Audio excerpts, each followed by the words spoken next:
Army Public School has released the vacancy for 2020.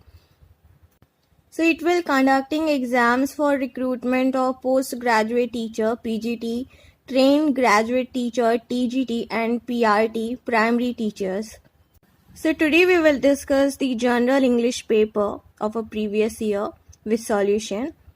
So guys, before we start, I would suggest you to subscribe my channel so you will get the notification of all upcoming videos.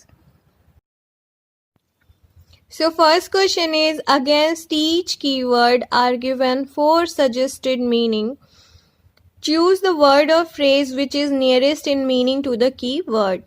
तो यहाँ पे हमें एक keyword दिया गया है और 4 option दिए गए हैं, तो जो भी ऑप्शन का मीनिंग उस कीवर्ड के मीनिंग से बहुत ज़्यादा सिमिलर हो, हमें उसे टिक करना है।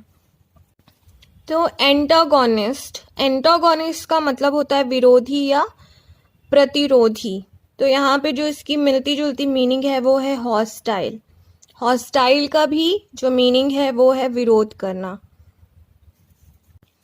Now next is appertain. Appertain का मतलब है संबंध रखना या सरोकार रखना। तो यहाँ पे जो टू बी एप्रोप्रिएट है ये भी बिल्कुल सिमिलर ही है, किसी चीज़ के लिए उपयुक्त होना या किसी चीज़ से सरोकार रखना। तो ये हमारी मीनिंग यहाँ पे आ जाएगी।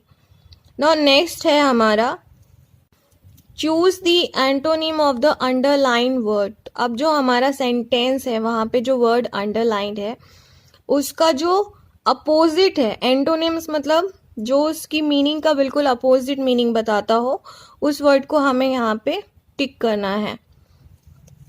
सो यहाँ पे है Ram is showing signs of senility. Senility means बुढ़ापा, ठीक है, किसी काम को करने में असमर्थ हो जाना। तो इसका जो बहुत नियरेस्ट अपोजिट मीनिंग आएगा वो है वेरिलिटी, ठीक है। वेरिलिटी का मतलब होता है पौरुष, या अभी वो काम को करने में समर्थ है, उसके अंदर बहुत सारी कैपेसिटीज़ हैं काम को करने के लिए। तो यहाँ पे जो वेरिलिटी है वो हम टिक कर देंगे। नाउ फोर्थ अगेन हमें यहाँ पे एंटोनिम ही बताना है। तो यहाँ पे जो ग्रम्पी वर्ड है, ग्रम्पी मीन्स होता है क्रोध करना या जो अच्छा नहीं लगता। अब कोई क्रोधी है तो उसे कोई पसंद तो नहीं करेगा। तो इसका जो अपोजिट वर्ड आएगा वो है प्लीजेंट। जो प्लीजेंट है वो मनोहर, मन को अच्छा लगने वाला होता है ना। तो ये हमारा मीनिंग यहाँ पे आ जाएगा जो कि अपोजिट है ग्रम्पी के। अगेन जो हमारा 5th नंबर है वहाँ पे हमें अपोजिट वर्ड बताना है। सो ल्यूरिड है। ल्यूरिड का जो बेसिक मीनिंग होता है वो भयंकर होता है या बहुत हैवी, जिस चीज़ से लगे हमें एक बहुत हैवी फीलिंग आती है तो उसे बोलते हैं ल्यूरिड। तो इसका जो अपोजिट वर्ड आएगा वो है माइल्ड। माइल्ड का मतलब होता है हल्का, ठीक है, या कोमल, सौम्य। तो यहाँ पे माइल्ड इसका मीनिंग आएगा जो अपोजिट है। Now they have given the passage and from question number 11 to 15 we have to mark the answers according to the passage। तो आप ये पैसेज ध्यान से पढ़िए। आंसर्स मैंने ऑलरेडी मार्क कर दिया है, तो आप अपने आंसर्स मेरे वाले आंसर से टैली कर लीजिए।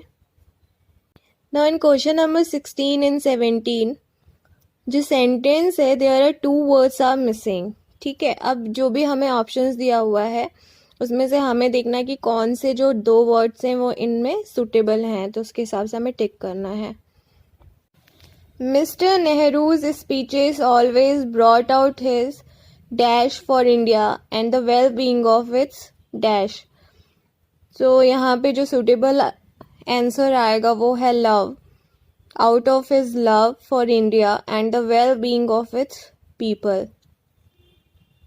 Next, men with great dash and knowledge are usually very polite and dash। तो यहाँ पे great wisdom आएगा and knowledge are usually very polite and humble, ठीक है। तो हमारा फर्स्ट ऑप्शन करेक्ट है। अब जो क्वेश्चन नंबर 18 to 20 है, यहाँ पे हमें जो भी ब्लैंक दिए हुए हैं उनको चूज करना है which is keeping with good English uses. मतलब वो सेंटेंसेस हमें कंप्लीट करना है जहाँ पे अप्रोप्रिएट जो वर्ड्स आएंगे वो हमें फिल करना है, ठीक है। तो 18 है द फ्रेंड राइट्स फास्टर। तो यहाँ पे आप दो ऑप्शंस में कंफ्यूज हो गए, ये हमारी डिग्री से रिलेटेड क्वेश्चन है। Then me and then I, तो यहाँ पे मी कभी नहीं होता है, देन आई होगा, ठीक है। Now 19 dash the grace of God we all reach safe and sound.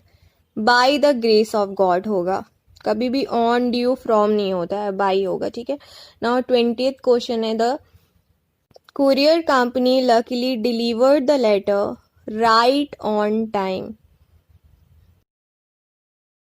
Now question number 21 to 24, we have to choose the correct alternative answer to complete the sentence.